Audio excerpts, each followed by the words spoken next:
Before we get to Survive the Raft and your incredible career, we're doing our great debate series throughout the summer.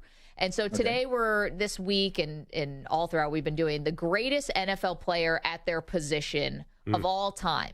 Now, we're doing quarterback today, and we've kind of just given it to Tom Brady. This is the only time we've just ceded number one to somebody. It's Brady. So we're arguing over who's the second best quarterback of all time. I went with Peyton Manning. Perloff went with... Oh, I went with Joe Montana, of course. Nate, where do you fall? I gotta have to agree with Andrew. I'm sorry. Oh, yeah. I'm a Niner fan. I grew up in the Bay, but beyond that, like, I always love it. And Brady has this too. These guys, the measurables, they're not running a 40 anytime soon, and all that stuff. They're not throwing up all this weight, but they just win. They just find a way, and their accuracy, and obviously the acumen of the game, and just. Yeah, he's a champ, Nate, so you were, of course, a long snapper at University of Texas. Is there a greatest of all time long snapper? We're debating how many positions do we do. Is there anyone in the business that you guys talked about who is just awesome? Well, it's definitely not me. I'll lead with that. Yeah. That's for sure. There's so many legends that did it for so long and did it so well.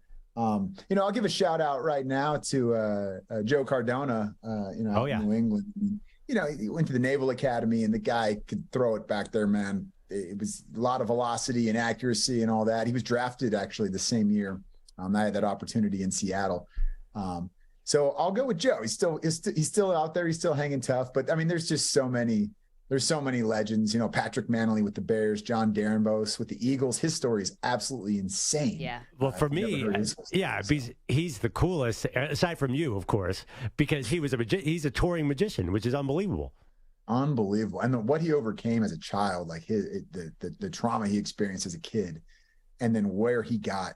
And even his story of how, like, he didn't even like long snap in high school, and he was trying to get into schools, and he sent in, this is what I've heard, he sent in an edited up game tape of him playing linebacker, but then also the actual long snapper for his high school snapping it, and then like cutting up the footage so it looks like it's him snapping the ball or something.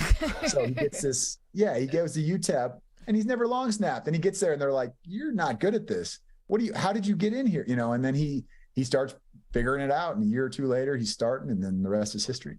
That sleight of hand stuff, those magicians, you got to watch out for them. Nate Boyer is our guest. He's a Army Green Beret, was deployed in Iraq and Afghanistan, had a 10-year military career, and then added football into the mix at UT and then with the Seattle Seahawks when he came back. And he's got a new show, and it's called Survive the Raft. And listen, Perloff is obsessed with any kind of survival, anything. The irony of that, Nate, is amazing, because I don't know if Perloff could survive outside of New York City for 5 seconds. But, you guys are putting 9 people on a raft. You're setting them adrift in the Pacific Ocean, and they have to do challenges and just basically try not to kill each other.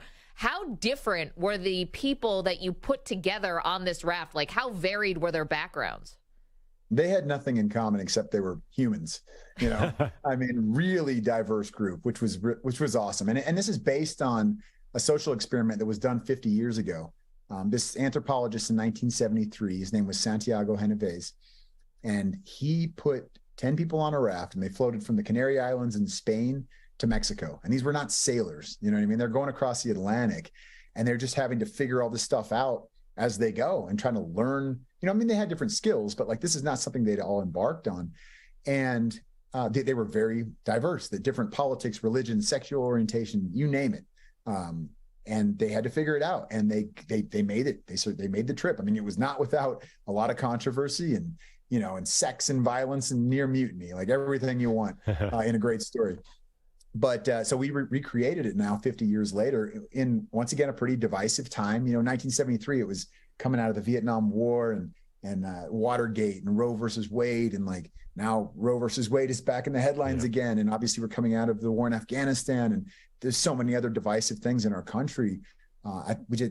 Discovery thought it was the perfect time to create a show like this that, it's entertaining. And yes, there's money at stake and challenges and, survival and all these things happening, but also kind of an important show, at least in my opinion. And I guess people being thrust into these conversations and having to learn about one another and having to put aside their differences and like truly be vulnerable and listen and learn. And not everybody can do it, And so that was the intent of the show. And that's what we were able to really capture. And I mean, I learned a lot just from hosting it, and I wasn't even one of the participants. Nate, I saw the trailer, and I have to be honest, as somebody who needs my own room and my own space, just there's nowhere to hide on this raft at all, right? So basically, for the most part, they're really stuck together all day. I mean, they're sleeping, head toe, like sardines underneath the top deck there in case it's raining. Because I mean, we're in the Pearl Islands in Panama. The weather changes like that. The tides are constantly changing. It's rough seas. It's pouring sideways, and then it's baking sun. And there is nowhere to run. There is nowhere to hide. You don't get that alone time. And I guess that's sort of the point. Like, when you're in a situation like that and you can't go back to your creature comforts and your own devices, and like me, I like to get out in the woods and go on a hike and just be by myself and not have to listen to anybody or think about anything I don't want to think about. You don't have that luxury anymore. So for 21 days, you are with these people, and you've got to just figure it out. How are we going to? We've got this challenge of the day we've got to meet. And we've also got to eat and sleep and all these other things.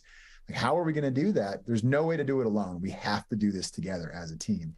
And I mean, that's the point of the show. But yeah, I'm with you. I didn't have to stay on that raft. It's only 60 by 40 feet, so it's not very big. I can't imagine what it was like for them living 24/7 out there, cameras in your face, but at the same time, like, having to be very much yourself. And whew, no, thank you. I know, Nate. Geez, it's like I'm feeling anxious about it. I'm not even on the show. It comes out July 30th. It's on Discovery. I was thinking, what would be tougher? A bunch of strangers from varied backgrounds, or like a bunch of married couples? Oh, it would be so tough. Anyway, Nate, I mentioned before you're a Army Green Beret, and Perloff is obsessed with survival shows and all this stuff. And for our audience out there too, is there a survival tactic or something that you learn from being a Green Beret that you can actually share with people like Perloff or people in our audience? Like, the number one survival tactic from an Army Green Beret is what? Well, first of all, I'll tell you about the three rules, the three most important rules of being a Green Beret, right? Rule number one, look cool. Rule number two, don't get lost. And rule number three is, if you get lost, look cool. So if you can remember that, you can survive any situation. No, I mean, I think in the Special Forces and the Green Berets, which is very much tied into this show, honestly, but the number one survival skill we have to maintain and learn is assimilating to other cultures, and like kind of putting aside your own beliefs. And, they always say, like, the winning hearts and minds and all that stuff. It's not so much even winning the hearts and minds. It's just like appreciating hearts and minds that are different than yours. And, understanding, like, if you have a mission and a goal, and you're trying to get people on your team to realize that goal and that mission, you've got to have that humility and understand that your way maybe isn't the only way, and there's other ways to go about things. So for me, I mean, that was a big one. Also, I think just knowing, this is from more of a pure survival aspect that maybe you're pointing at, but understanding, like, the body is so resilient, and it is capable, through all the pain and discomfort you're feeling, of continuing on for a very, very long time. For instance, I'm running 100 miles next month. Wow. Up in Leadville. And, well, I'm going to try to do it anyway. I don't know. I don't want to say I'm doing it, because I'm going to try. But for me to think about that just a couple of years ago, before I started running, can I go 100 miles? No way my body can do that, but it can, and your body can do the same thing if you're lost in the woods for a long period of time. So, not panicking and just trying to maintain your calmness and figure out, where the water is, and then follow the water downstream, and eventually you'll find people. I mean, depends on the situation, but your body can handle a lot, and so can your mind. Nate, this question I think is relevant to sports too. Under stressful situations, I think a lot of people that are thinking go sideways. Their logic is out the door. What's the Green Beret approach to that? Say you're under fire, or you're lost or something. I think a lot of people I know just tend to panic and then don't think straight. So how do you keep a calm mind? What's the strategy to deal with that? Well, what we're taught first and foremost when we're, in training is we're never doing anything alone. And it's all about the man or woman on your left and right. If you maintain that mindset and it's never about you or you alone, it is so much easier to stay focused, and not get complacent, because you're like, well, the last thing I want is for the person next to me to be unsuccessful or to not make it out of the situation because I was, in my head about this thing. And so it just like, it's banged into us from the beginning. And everything we do is with a group, even if it's just two people. We call your battle buddy. You never go anywhere without your battle buddy. And then in those situations, whether you like them or not, whether you're friends with them, whether you got anything in common, that person would be willing to do the same thing for you. So you're willing to do it for them. And it just sort of, that kind of just rises above. And that, when they have what people say, my training takes over and all that stuff. It's really like, it comes from that place though, of sort of love for one another. And like, no matter what, I'm going to do everything I can to keep you safe and to bring you home. And so you're thinking about those other people around you. You're not thinking about yourself. And that translates to sports. Successful teams, when they do that, I spent a very short time with the Seahawks, but seeing that sort of culture in the locker room that the players had sort of embraced and were developing themselves was just like, man, I was like, this is why this team wins. This is why they're successful. It's all about each other. It's not really a me thing. And that's tough to find in the NFL and probably any professional sports. All right, Nate, 100-mile race. How many bathroom breaks in 100 miles? What's the game plan?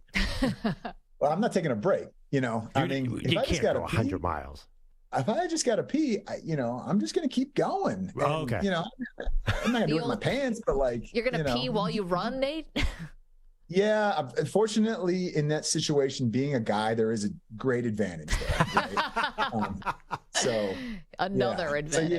So that's the deal. But it's cool. I mean, I'm glad you brought that up again. So I'm doing it for MVP, Merging Vets and Players. Vetsandplayers.org is an organization I co-founded with Jay Glazer. And, I'm running in honor of MVP. And so go please check us out. And you can join us. We're doing this thing 100 miles through the end of August. If you can put in 100 miles to the end of August, you get this really cool t-shirt and all that. So go to vetsandplayers.org and check that out. You can join me on the 100-mile challenge.